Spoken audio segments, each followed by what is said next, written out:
Um antigo filósofo grego chamado Epicuro acreditava que não precisamos de todos esses prazeres extravagantes para sermos felizes. Férias luxuosas e caras para lugares distantes, acumular uma quantidade excessiva de dinheiro e posses, ou adquirir poder através da política, não nos levará à satisfação a longo prazo. Se algo, tais buscas apenas nos fazem desejar mais e nos privam de tempo, energia e, em alguns casos, de nossa moral. O próprio Epicuro escolheu uma vida simples, apreciando vinho fraco, pão e queijo, e discutindo filosofia com amigos. O vídeo Why Letting Go is True Wealth tentou definir uma perspectiva filosófica sobre o minimalismo. As pessoas usam a palavra minimalismo em diferentes contextos. Na música é um estilo caracterizado pela simplicidade. A arte minimalista que utiliza apenas formas simples e abstratas. E recentemente, houve um aumento de pessoas adotando o minimalismo como um estilo de vida, reduzindo suas posses para se livrarem de bagunças desnecessárias. Eles utilizam o mínimo para alcançar um objetivo, seja uma bela peça de música ou arte, ou um ambiente de vida agradável. Mas será que podemos aplicar esse princípio ao nosso bem-estar geral também? Como podemos viver vidas felizes e prósperas sem esvaziar nossas carteiras? Como podemos estar satisfeitos sem custos? Como podemos ser ricos com apenas o essencial? Vários filósofos do passado iluminaram questões como essas. Este vídeo explora diferentes perspectivas sobre riqueza, desejo e prazer, e como ser rico pode ser bastante econômico. A pobreza dos ricos. Ter muito dinheiro e posses materiais não torna necessariamente alguém rico. Frequentemente, mas nem sempre, pessoas ricas anseiam por acumular mais ao mesmo tempo em que têm medo de perder o que têm. Elas vivem com estresse, desconfiança dos outros e às vezes estão completamente isoladas das massas que não estão financeiramente bem. Essas pessoas podem acumular riqueza material com sucesso, mas, em muitos casos, isso não ocorre sem sacrifícios significativos.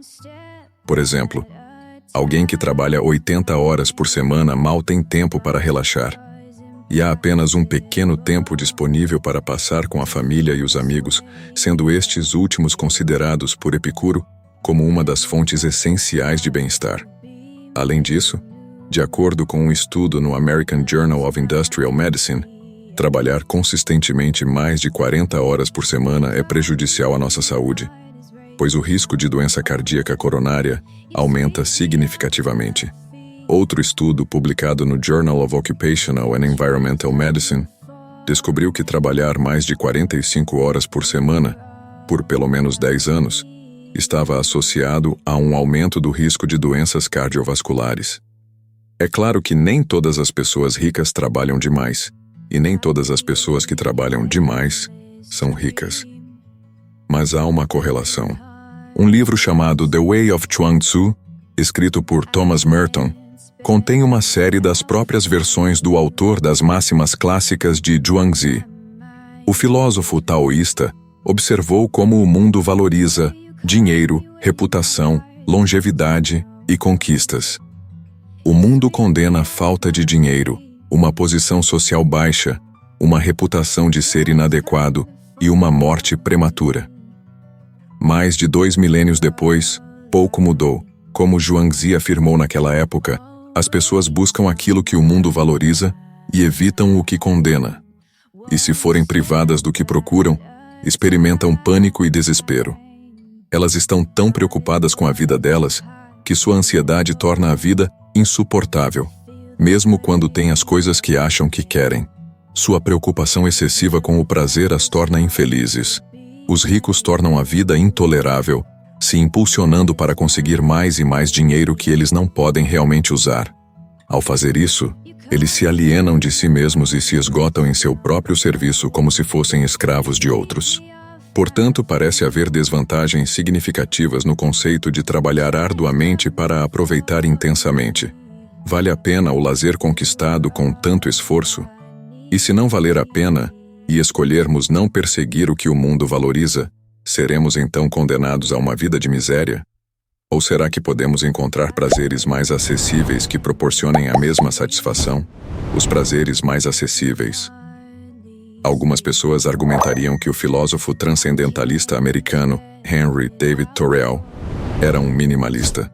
Ele viveu às margens do lago Walden em uma pequena cabana por 2 anos, tendo apenas o necessário, como uma cama, uma escrivaninha, uma mesa e algumas cadeiras. Ele registrou suas experiências durante sua estadia, mais tarde publicadas no livro chamado Walden. Em 11 de março de 1856, Thoreau expressou em seu diário um desprezo pela riqueza e pelas viagens em comparação com a vida simples e os riachos, bosques e fenômenos naturais que encontrava em sua própria vila. Ele percebeu que se permitisse se acostumar com o luxo, as viagens distantes, ou os sabores de vinhos finos, ou brandies, essas coisas se tornariam mais importantes para ele, e as coisas simples menos. Ele precisaria de prazeres caros para satisfazer suas necessidades. Como exemplo, afirmou que trocar a cidade de Paris por sua vila natal seria um negócio lamentável. E sim, o incômodo e o aumento do custo de vida são consequências do desenvolvimento do gosto por coisas além de nossas necessidades básicas. Os prazeres facilmente acessíveis podem então se tornar secundários e ser considerados desinteressantes, entediantes e insuficientes para satisfazer nossas necessidades. Nos viciamos em prazeres caros, que também vêm com preços mais altos. Além disso, algumas pessoas podem estar explicitamente viciadas na ideia de que as coisas que desfrutam são caras. O prazer real que essas coisas proporcionam é secundário. Thoreau aderiu aos eventos mais comuns e fenômenos cotidianos, como o que seus sentidos percebiam durante suas caminhadas diárias, conversas com seus vizinhos e a visão de falcões Marsh em Concord Meadows. Ele escreveu: "Nesse sentido, não sou ambicioso. Não desejo que minha terra natal se esgote e se esgote por negligência. Apenas a viagem é boa quando me revela o valor do lar e me permite apreciá-lo melhor. O homem mais rico é aquele cujos prazeres são os mais baratos." Poderíamos dizer que a pessoa mais rica não é aquela que tem mais, mas aquela mais satisfeita com o que tem. Estar cheio de desejos a serem realizados é pobre, mas estar contente é rico. Se queres fazer um homem feliz, não acrescentes riquezas, mas retira-lhe os desejos, disse Epicuro certa vez. Mas que prazeres baratos são esses dos quais Thoreau fala? Como podemos desfrutar da vida com custo mínimo? Existem diferentes ideias sobre o que implica prazer barato, já que o prazer é diferente para cada pessoa. E se algo é barato ou não depende das circunstâncias de cada um.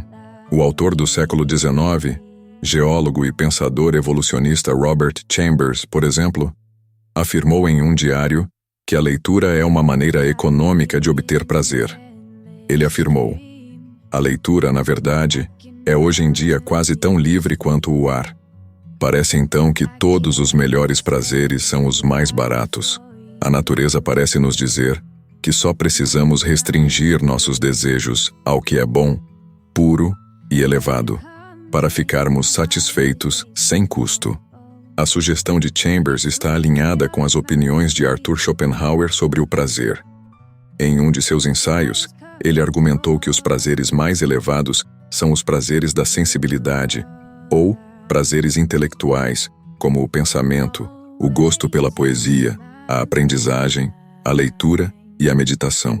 Segundo Schopenhauer, todos os outros prazeres, que não são do intelecto, são de uma espécie inferior. Eles sempre são satisfeitos ao custo da dor. Os prazeres intelectuais muitas vezes são muito baratos. Aqueles que os apreciam podem considerar viver nos dias de hoje uma bênção, já que a comida para o intelecto está amplamente disponível e basicamente gratuita.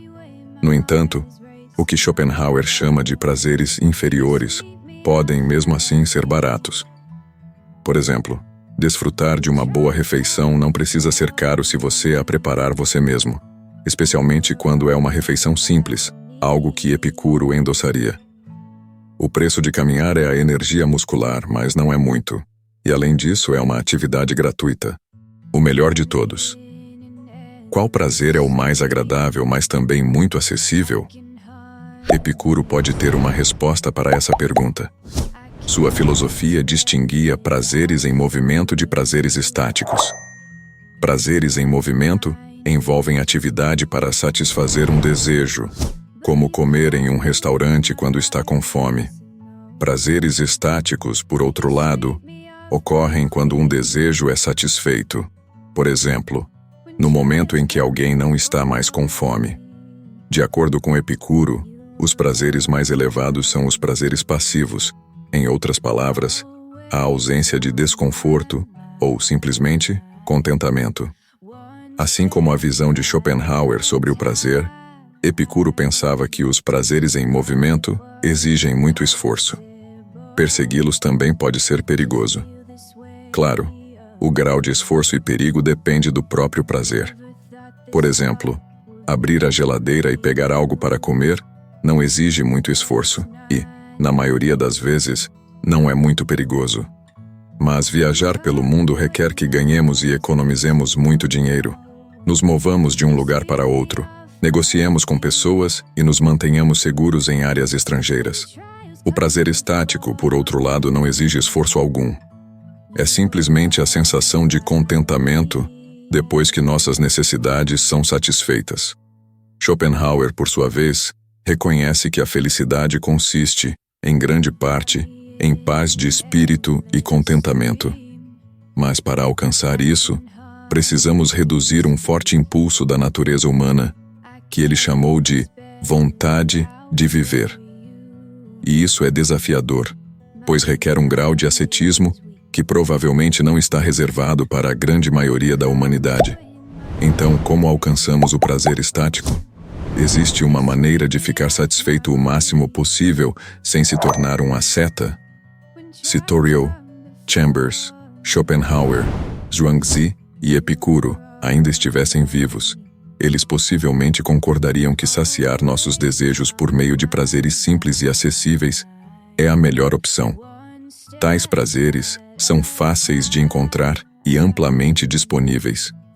Torná-los a fonte de nosso prazer nos livra do estresse que experimentaríamos se apenas o que é escasso e caro satisfizesse nossas necessidades.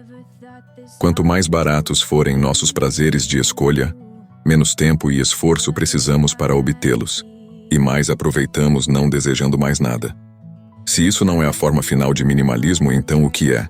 Agradeço por ter assistido ao vídeo, não se esqueça de deixar o seu like, fazer um comentário e compartilhar. Espero encontrá-los no próximo vídeo. Até breve.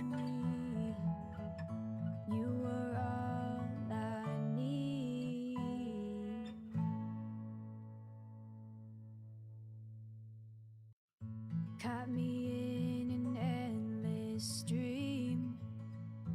I can hardly speak. I can't spell it out for